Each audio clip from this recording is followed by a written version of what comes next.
Ako si Maria at ito ang aking kwento.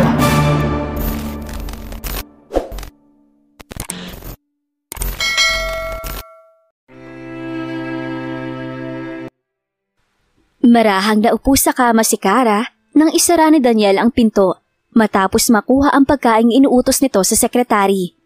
Pinanood niya si Daniel habang inaalis ang takip ng round transparent container. Porridge ang binili ni Eunice para sa kanya, habang morning breakfast naman ang kay Daniel.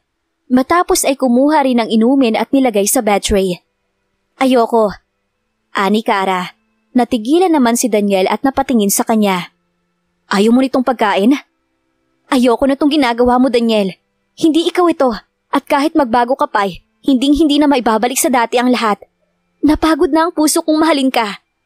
Ayos lang. Hindi na mahalaga kung ano nararamdaman mo sa akin. Wala akong pakialam dahil sa panahon ngayon. Inconvenience ng matatawag ang pagmamahal.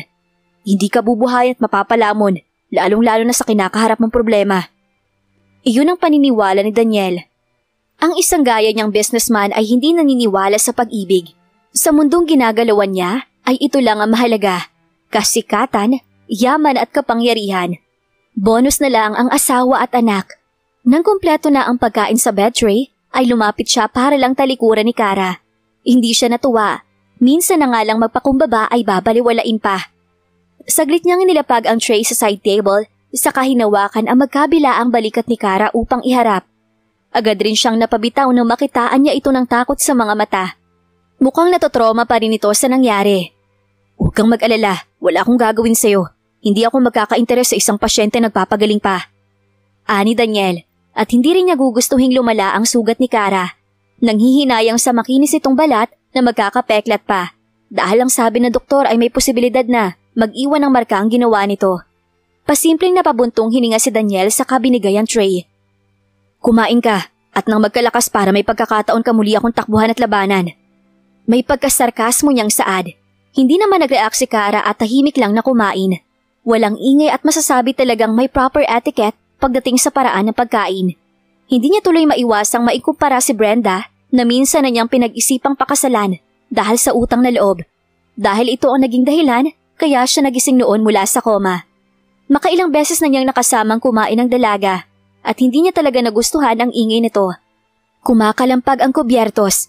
Maging sa pagnguya ng pagkain ay maingay rin, pero iniintindi na lamang niya dahil mula sa mahirap na pamilya si Brenda at hindi naturuan ng tamang etiquette pagdating sa pagkain.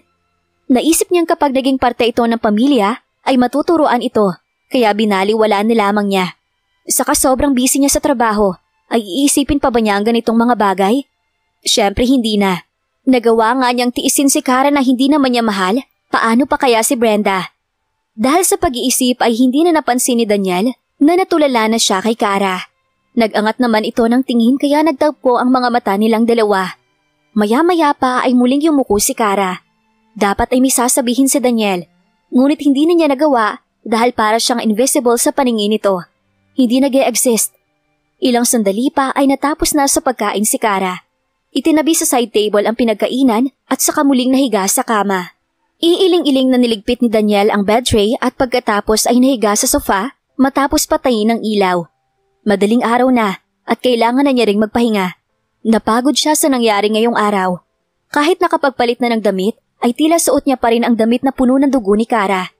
Nanunuot pa rin sa ilong ang sariwa nitong dugo na kapag sumasagi sa isip ay gusto na lang niyang masuka. Ipinilig niya ang ulo para maalis sa isip ang nangyari. Ang walang malay na si Kara na halos maligo na sa sariling dugo. Namumutla at nanlalamig. Samantalang siya ay natatarantang tumakbo sa kotse habang buhat ito. Tama na, matulog ka na. Bulong ni Daniel sa sarili. Hanggang sa tuluyan nga siyang nakatulog.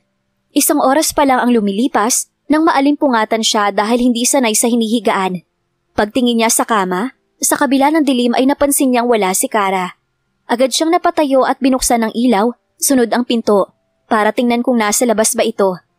Ngunit wala, kaya bumalik siya sa loob at ang banyo naman ang tiningnan para lang magulantang.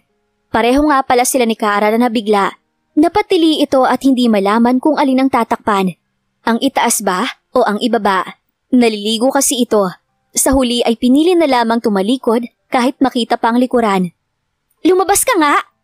Hiyaw ni Kara. Pero hindi umalis si Daniel. Bagkos ay pumasok pa ito sa loob. Kinuha ang tuwalya at ibinalot sa katawan ni Kara. At sinong may sabi sa'yong maligo ka? Sa kondisyon mong yan, gamit ang isang kamay may magagawa ka kaya? Nanlalagkit na ako. Saka anong masama? Kaya ko naman. Kontra ni Kara. Muling kumuha si Daniel ng towel para naman sa buhok nito. Ang sabi ng doktor ay kailangan mo magpahinga ng ilang araw. Wala siyang sinabi na pwede kang maligo. Pag bumukas ang sugat mo, ano na lang ang mangyayari? Hindi nagustuhan ni Kara na parang pinapagalitan pa siya. Eh di mamamatay. Sarkasmo niyang saad. Sa tingin mo magandang biro yung sinasabi mo? Ani Daniel. Sa inis ay napalakas ang pagpupunas niya sa buhok nito. Nairita naman si Kara at biglang humarap dahilan para bahagyang madampian ng haplos ni Daniel ang itaas ng kanyang dibdib. Pareho silang natigilan at nagkatitigan.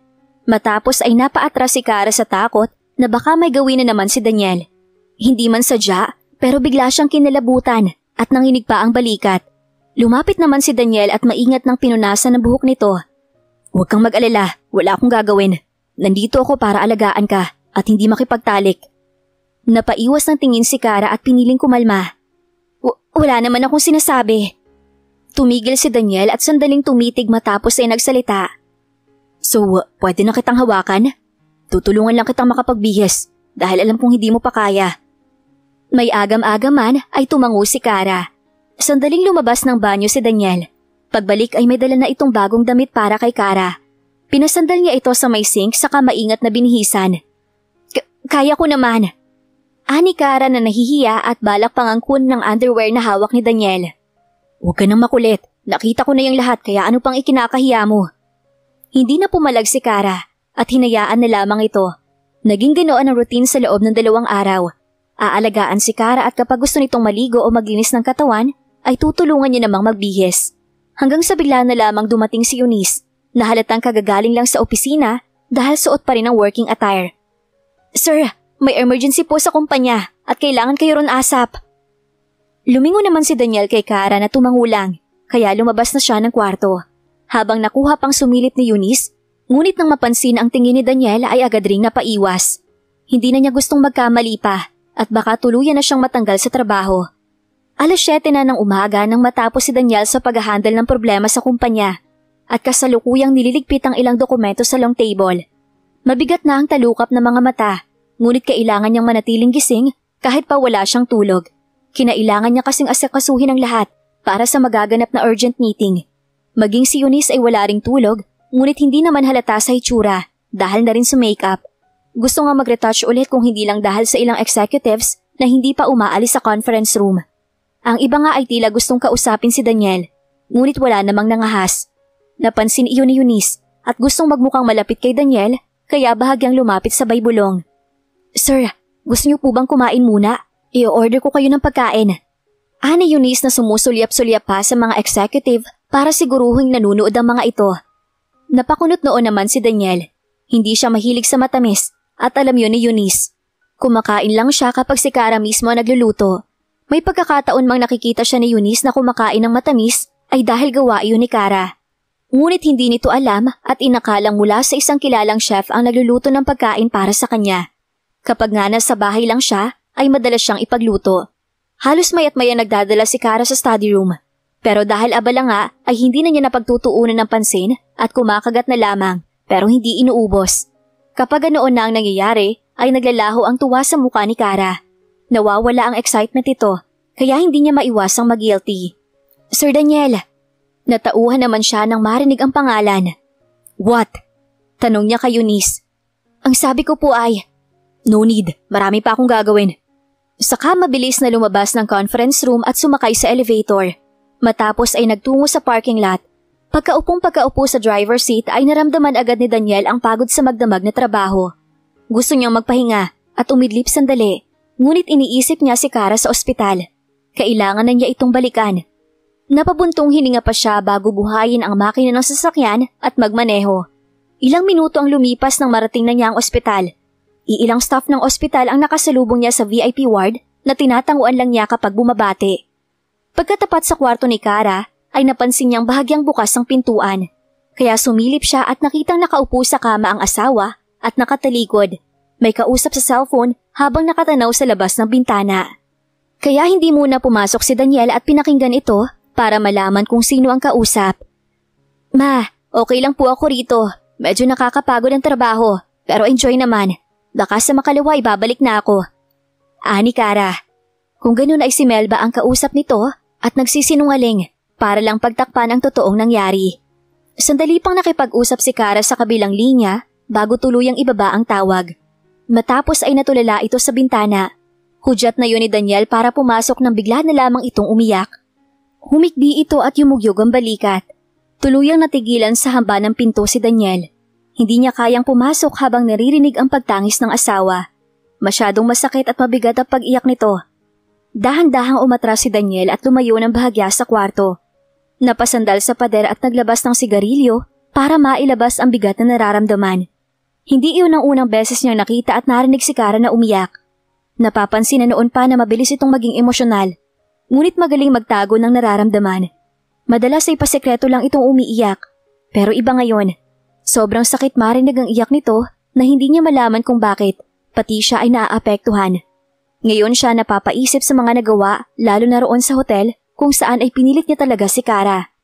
Pero kung iisiping mabuti, ay nawalan lang siya ng kontrol dahil ayaw gampanan ni Kara ang tungkulin nito bilang asawa. At karapatan niya namang hingin yon. Hindi lang sila ang mag-asawa sa buong mundo na may ganitong problema. Nagpapakasal kahit hindi naman mahal ang isa't isa. O hindi kaya ay isa lang ang nagmamahal. Pero naniniwala siya na kahit ganoon ang sitwasyon, ay obligado ang bawat isa na gampanan ng tungkulin bilang asawa. Hindi kalabisan na ginawa ni Daniel na gustong makipagtali kay Kara. Ilang sandali pa habang nangangalahati na sa sigarilyo ay may lumapit na nurse. Good morning, sir.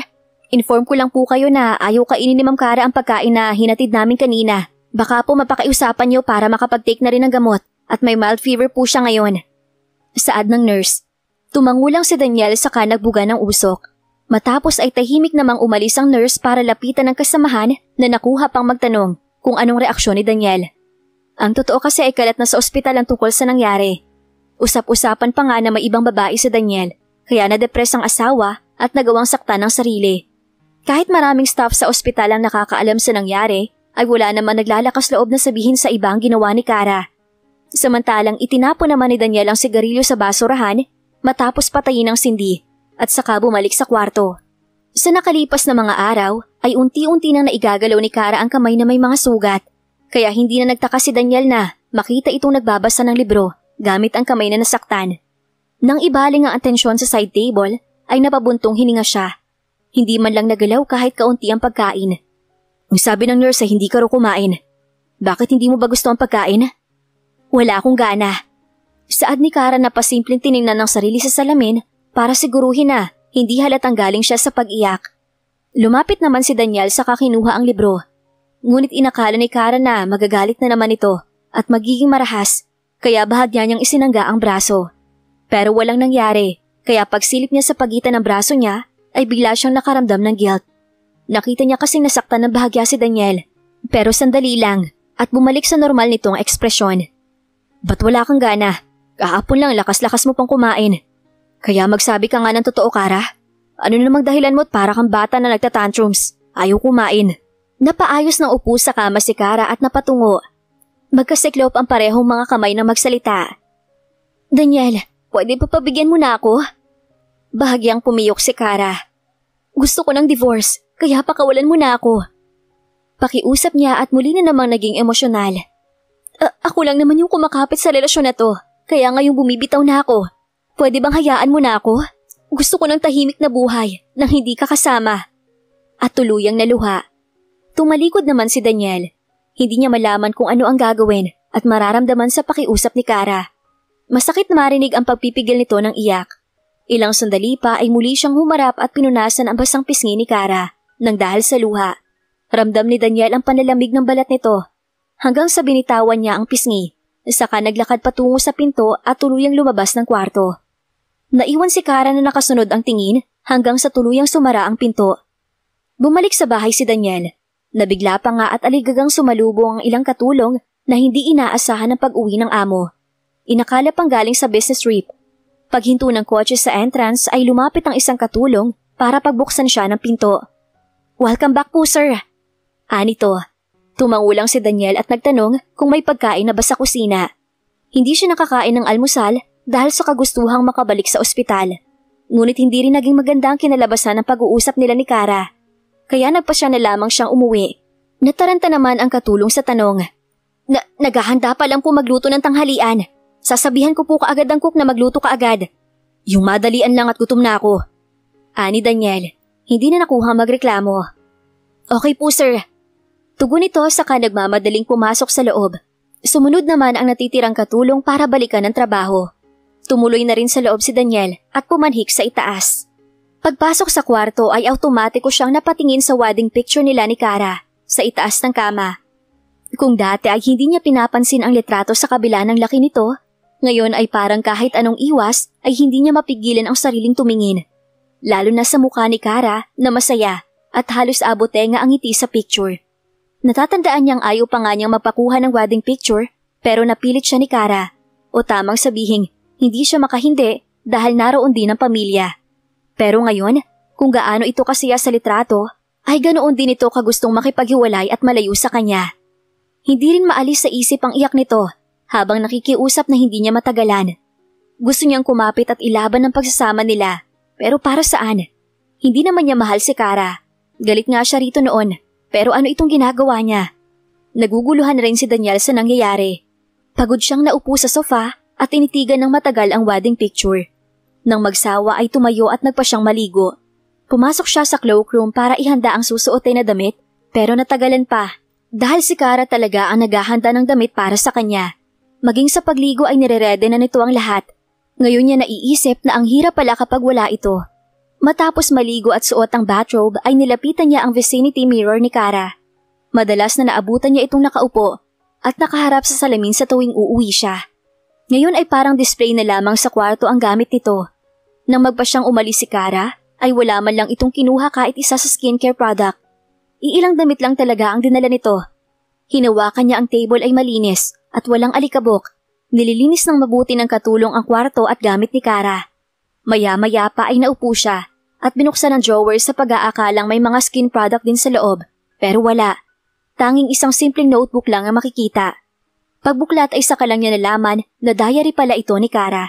Isang pribadong bagay na hindi dapat pakialaman pero hindi niya mapigilan ang sarili. Sinimulan niyang basahin ang bawat pahina at may mga salita sa notebook na tumatak sa kanya. Ilang araw wala si Daniel sa bahay. Akala ko hindi na siya uuwi at masasayang yung surprise ko para sa first wedding anniversary namin. Gusto ko siyang yakapin pero hindi naman niya ako pinansin. Nag-bake ako ng cookies pero hindi niya kinain. Nagluto rin ako ng ibang pagkain pero ganun din. Di ko na alam ang gagawin ko. Pinatikim ko naman sa katulong ang sabi nila masarap daw pero ba't parang ayaw niya? Akala ko galit siya dahil namansyahan ko yung damit na binili niya para sa akin. Ang sweet niya kasi binigay niya pa yung suot niyang coat, pantakip sa nadumihan na damit. Pwede na ba akong mag-assume na nagugustuhan na rin niya ako? Muling nilipat ni Daniel ang pahina. Ang entry sa diary ay tungkol sa pagka-bankrupt ng negosyo ng panganiban, pamilya ni Kara. Last year iyon nangyari, kung saan ay dinala rin sa presinto si Topper. Natatandaan niya ang araw na yon dahil nakatanggap pa siya ng tawag mula kay Kara. Umiiyak ito, ngunit ayaw naman magsabi kung anong problema. Kahit pa alam na niya ang dahilan. Pagka-uwi naman sa bahay ay nagmamakaawa pa itong wag siyang umalis pero hindi niya ito pinakinggan dahil higit na mas importante ang business trip na pupuntahan.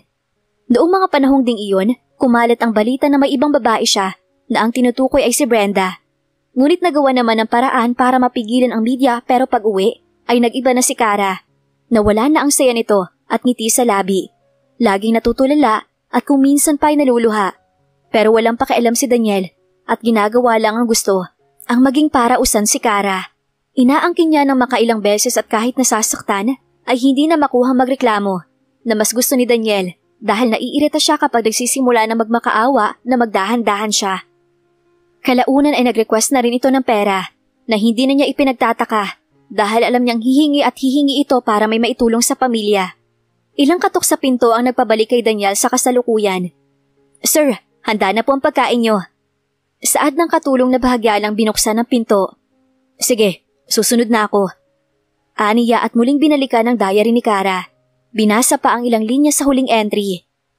Walang pag-asang mahalin ako ni Daniel kahit na kailan. Tumawag nga rin po pala si Madam Corazon at hinahanap muli si Madam Cara. Wala na po kaming maisip na mairason, sir. Medyo kabadong pahayag ng katulong. Maya-maya pa ay tahimik na umalis. Naiwan naman si Daniel na binalik pa sa drawer ang diary, saka nagtungo sa cloakroom para magbihes. Matapos ay nilapag lang sa isang tabi ang robe. Bumaba siya at nagtungo sa dining area. Habang siniserve ng katulong ang pagkain, ay bigla itong nagtanong. Gusto niyo po bang maghanda kami ngayon, sir? Para saan? Ani Daniel.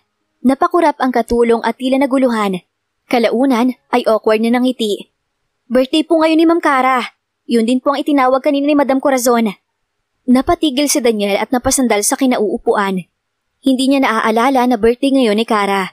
Ilang segundo siyang natahimik bago nagsalita. Sige, maghanda lang kayo ng kaunti at bumili na rin ng cake. Tumango ang katulong, saka nagmamadaling umalis para lapitan ng kasamahan at ikwento ang sinabi ni Daniel. Talaga? Sinabi yun ni sir? Tanong ng kasamahan. Oo, nakakapagtaka diba? Lalo't wala naman dito si Ma'am Cara. Okay na sana yung maghanda lang tayo ng konti, pero may pa-cake pa. Tara, sabihan mo yung kukat ako ng bahalang bumili ng cake. Saad pang muli ng kasamahan. Matapos ay sabay na umalis ang dalawa para masimulan na ang dapat gawin. Mag-isang sinelebrate ni Daniel ang birthday ni Cara, habang iniisip na ito na rin siguro ang huli. Dahil na pag-isip-isip niyang pakawalan na ito. Hahayaan na niya si Cara at hindi na pahihirapan pa. Okay lang naman siguro ang ganon. Maraming babae sa paligid. Madali naman sigurong palitan si Cara.